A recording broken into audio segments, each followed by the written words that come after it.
extrañamiento, ¿no? Hasta que alguien de fuera no te dice un poco los temas que tocas, ¿no?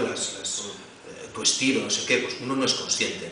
Al final uno escribe como... Es que escribir para ti. Sí, claro, uno tiene que escribir para uno mismo porque si no, no sería honrado. Yo no puedo, a mí no se me ocurriría sacar un libro, un poema sí, bueno, un poema en el que no estuviera al 100% satisfecho de él, no, tanto estilísticamente como desde el punto de vista temático. Yo personalmente no puedo mentir en mis poemas. Lo que se refleja es un poco lo que soy también. Es cierto que decía Pessoa que el poeta es un fingidor. ¿Hablas de lo que lo hayas vivido o no tiene por qué? Claro, a eso iba. Pessoa decía que el poeta es un fingidor, pero yo creo que se refiere más bien a lo mejor a la hora al contexto de armar el poema. Lo que tiene que prevalecer y lo que tiene que ser verdad es el sentimiento que se pone en él.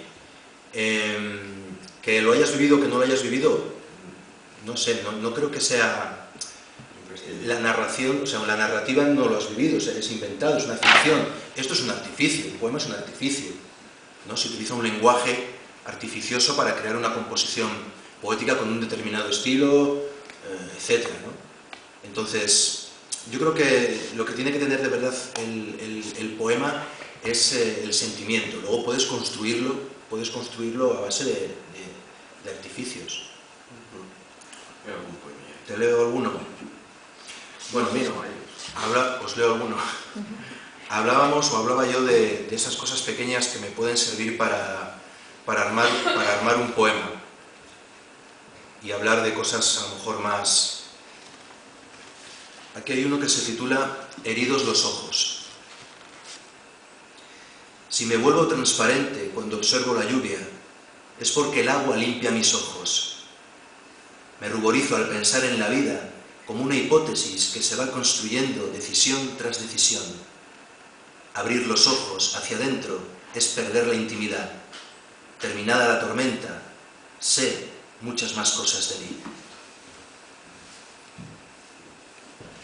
Otro que me gusta se titula Momento de lucidez.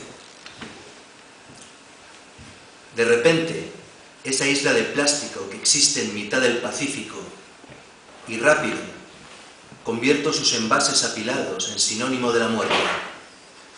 Pienso entonces en mi esqueleto como en una estructura que mengua y mengua hasta la sombra, hasta la tierra, en una deriva tranquila. Se consumen nuestras voces sin apenas haber dicho nada. La metáfora es solo otra forma de pronunciar lo que se teme.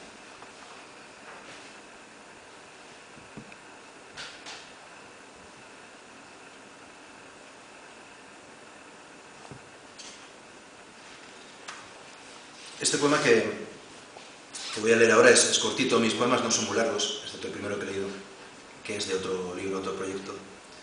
Este se titula Pensamiento acogedor, y esas pequeñas cosas que uno observa y que se queda en la memoria y que en algún momento dado recoge, retoma para poder componer un poema. Este en concreto pues viene de la visión del mar en una noche en Cádiz, ¿no? Pues bueno, no tiene más, pero esa imagen queda ahí y luego cuando sea, pues vuelve a aparecer y te transmite algo y se hace un poema, ¿no? Pensamiento acogedor. Desde la orilla, el mar posee una escala inabarcable, igual que el tiempo o el pensamiento azul de un náufrago. Pensar en la existencia provoca un vértigo de gloria en ruinas. Mecen las olas como una madre a este ser diminuto. En tus poemas yo noto una búsqueda constante. Yo creo que te haces más preguntas y creo, no sé si no te interesan las respuestas o al hacer el poema creas una pregunta que te crea más dudas todavía al empezar a escribir el poema. ¿Tú crees, hay un debate que a mí tampoco me interesa mucho, pero hay un debate entre si la poesía debe dar respuestas o debe hacer preguntas? ¿Tú cómo lo ves? Hace relativamente poco hubo una presentación de Fermín Herrero, bueno, hace un año a lo mejor, que tú también estabas en la Vitoria, ¿no? Y salió este tema, la gratitud, ¿no? El libro de Fermín Herrero, La gratitud.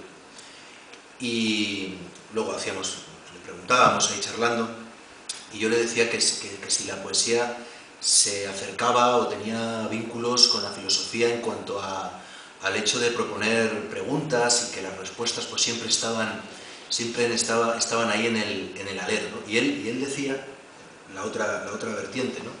que hay como un deber moral de la poesía de dar respuestas, ¿no?